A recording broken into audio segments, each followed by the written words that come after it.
LeBron, Bronny make history, take court together for Lakers. When LeBron James made history 2 seasons ago, passing Kareem Abdul-Jabbar as the NBA's all-time leading scorer, his eldest son Bronny James was sitting courtside along the baseline. On Tuesday night in the Los Angeles Lakers season opener against the Minnesota Timberwolves, LeBron and Bronny made history by being on the court together. They became the first father-son duo in NBA history to appear in a game together when they checked in with 4 minutes left in the second quarter. LeBron started and had already played 13 minutes before he re-entered with Bronny for the historic moment.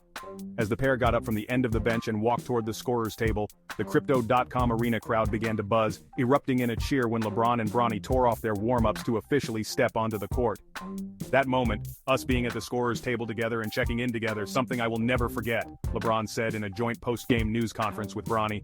No matter how old I get, no matter how my memory may fade as I get older or whatever, I will never forget that moment. For Bronny, the occasion carried the extra weight of being the first regular season game of his career. I tried not to focus on everything that was going on around me, and tried to focus on going in as a rookie and not trying to mess up, Bronny said. But yeah, I totally did feel the energy and I appreciate the Laker Nation for showing the support for me and my dad. The Lakers were outscored 7-2 in their first shift together, with Bronny missing an open 3 on the wing and also getting blocked by Rudy Gobert on a tip-in attempt after corralling an offensive rebound. There was a roar of anticipation as Bronny attempted the 3, however, launching it after receiving the pass from his dad. "We wanted that 3 to go in," said Anthony Davis, who put up 36 points, 16 rebounds, and 3 blocks to lead LA. "Bron threw it to him and we wanted obviously for that to go in, but just looking at them checking in at the same time at the scorer's table, it gave me like a little chills." Bronny checked out with 1 minute and 19 seconds left in the half and did not return in the Lakers' 110-103 win. LeBron finished with 16 points, 5 rebounds, and 4 assists.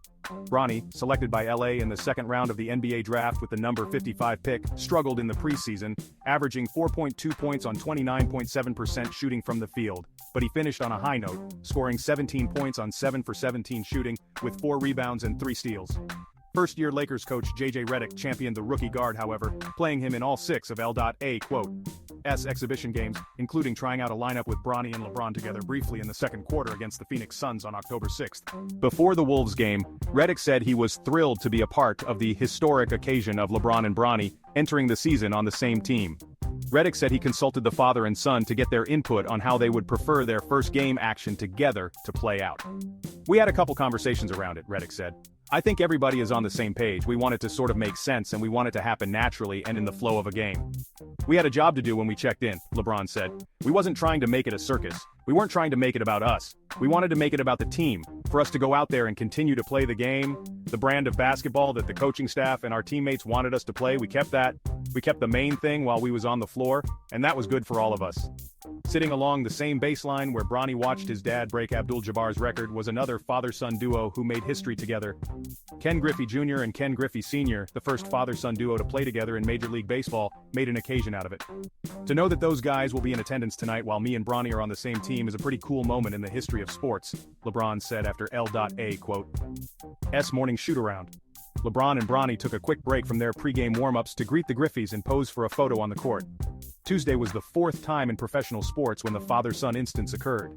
Besides the Griffeys, the Jameses joined hockey great Gordie Howe, who played with 2 of his sons, Mark and Marty, for the Hartford Whalers in 1980, the first time the family feat happened in the NHL. Tim Raines and Tim Raines Jr. also took the field together for the Baltimore Orioles on October 4, 2001. The Griffeys played together for the Seattle Mariners for 2 seasons in 1990 and 1991, memorably hitting back-to-back home runs on September 14, 1990. As my dad would say, you gotta have longevity as an older guy and your son has gotta be pretty good to get there pretty quick, Griffey Jr. told ESPN after the game. The baseball slugger spoke about the origin of his relationship with the fellow Nike signature athlete. "LeBron's first Christmas in the NBA was in Orlando and he spent it at my house," Griffey Jr. said. "So, we've been friends ever since he's 18. I tell everybody wherever he's at, that's where I'm a fan." The biggest gift for the James on Tuesday beyond the playing time was doing it in a victory. "This is the first time we had a LeBron moment that was something huge and we won," Davis said, referring to scoring milestones that James reached that came during losses. "Every other thing we've always lost, so it kind of kills the moment. But it was a special moment for everybody."